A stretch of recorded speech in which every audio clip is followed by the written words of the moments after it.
Welcome to the Own Your Life podcast, where our goal is to help bring hope, healing, and peace by sharing our experiences and inspiring you to own your life.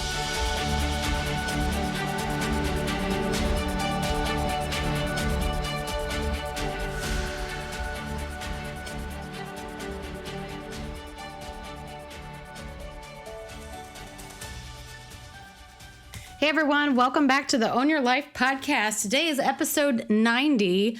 Are you prepared? And before I get into it, just wanted to say happy March Madness to everyone.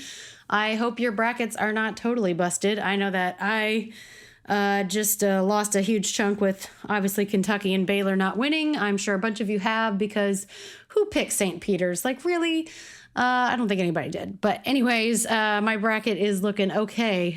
But this is being recorded before all the games are done on Saturday and Sunday. So I do not know what fate has for that, but hopefully everybody's got still in the game a little bit and got a good bracket going.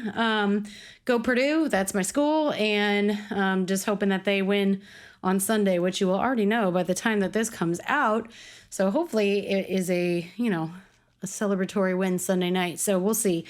But regardless, happy March, almost end of March. This is crazy.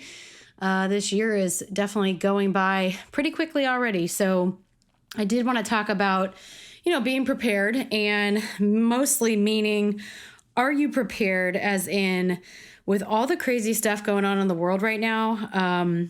Do you have what you need? Do you have supplies that you need? Do you have food, extra food? Do you have gas? Do you have, extra things that you need to live if you didn't have access to Amazon or stores or whatever? And this isn't to scare anybody, because no, I do not have any insider info of anything shutting down or us being cut off of supply chains or whatever. But I do feel like with everything going on in Russia and Ukraine and just shortages we've seen, due to the pandemic and everything in stores, that it is smart to be prepared and, to have that peace of mind. I think that, when I think about being prepared, there's like main questions of why, how, and when. When, I would say as soon as possible, just because of how crazy everything is. It's like something bizarre can happen tomorrow. You never know. Stuff changes daily, so it's pretty quick. So I would say the sooner the better as far as when. And, if it's something you can't do right away because of finances or whatever, then I would suggest to budget properly so that you can put some money aside so that you can get some extra things. Maybe when you're out shopping, get a couple extra things every now and then that you do that, so that like things that can last, like canned goods or whatever, something that is going to last more than a week or so. I would suggest just maybe buying a little bit extra each time so that then you can build up a little storage for yourself. I think just being prepared is smart. I don't mean to be extreme in any manner, especially, I know if you've listened to the last two podcasts about my faith, that there are verses in the Bible that say not to worry and don't worry about tomorrow. And specifically Matthew 6:25 through 34. I'm not going to read the whole thing, but at the beginning it says, "Therefore I tell you, do not worry about your life, what you will eat or drink, or about your body, what you will wear. Is not life more than food, and the body more than clothes? Look at the birds in the air. They do not sow or reap or store away in barns, and yet your heavenly Father feeds them. Are you not much more valuable than they? Can any one of you, by worrying, add a single hour to your life?" That was a very powerful verse right there. Or verses, I should say. But I do think that we've also been given wisdom by God that not to go crazy and like store up enough stuff for like a year. I think that's a little extreme, but to have something in case we are cut off from, supply chains and things like that. And especially if you're, maybe you're in a barn, you're out somewhere that you don't really have close by neighbors, or maybe your neighbors aren't very nice and you don't think they would share if there was any kind of crisis. To just have your own stuff and just have enough for your family and just to be prepared. And if you never use it, wonderful. That's great. But if you do need it, you're going to be so thankful that you did have it. And yeah, so like I had said, sooner than later, if you can. I know that we've been hearing messages like this for the past 2 years, and I've thought, oh, no, we're good, whatever. I don't really need to store much. But now I'm thinking more about it, and I'm like, you know what? I would rather just have it and not need it than to not have it and really need it. And then, it'd be extremely hard to get what you need, or maybe you can't get what you need. And we don't really want to go down that road and think about what would happen at that point.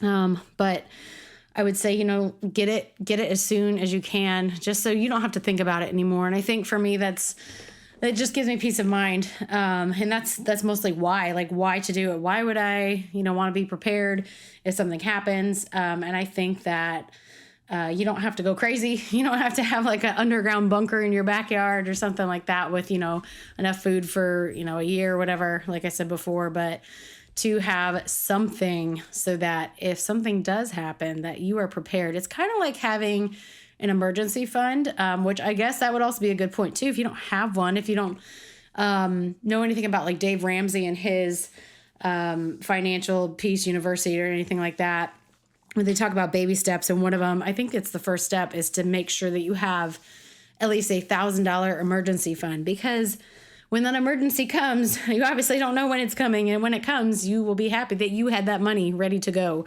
So this is kind of like that. And I would suggest getting the emergency fund if you don't have that already. And we've had one for years that I don't even think about it. I don't even have to think about it. Like I can see the account, and like I just totally, I just ignore it because we don't need it unless there's an emergency. We used it one time when we had gone through a hurricane in Fayetteville, North Carolina. That was years ago. But and then we, replenished it accordingly. But I would just say, do something like that. So that's just peace of mind. It's just something you don't have to think about. So as far as like the food, there's many food prepping companies that can give you food that's actually good for like up to 25 years if it's stored properly, which is really cool.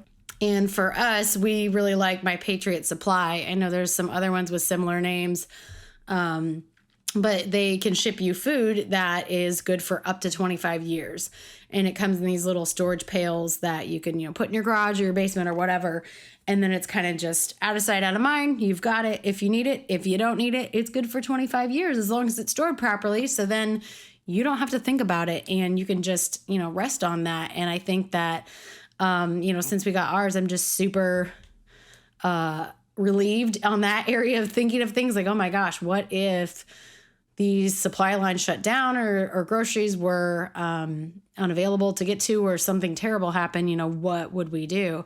Because a lot of things that I do buy are perishable, a lot of produce and whatnot. So obviously that's not going to last very long. You can't really stock up on that, because if you don't eat it, it's going to rot and go bad. And then you shouldn't eat it anyways if it's like that. So you'd have to toss it out. So getting things that have a longer shelf life, but definitely getting something from a food preparation company like that.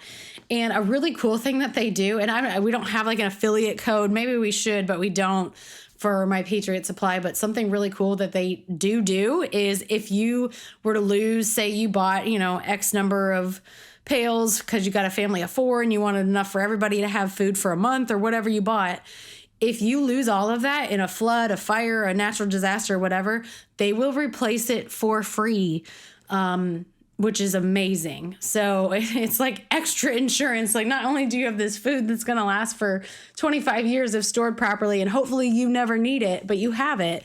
If it did get destroyed in a flood or something terrible, that they would replace it for free. So it's like a total no risk guarantee that, that you would have that food, which I think is really cool. So that's just one of the ways that we prepared.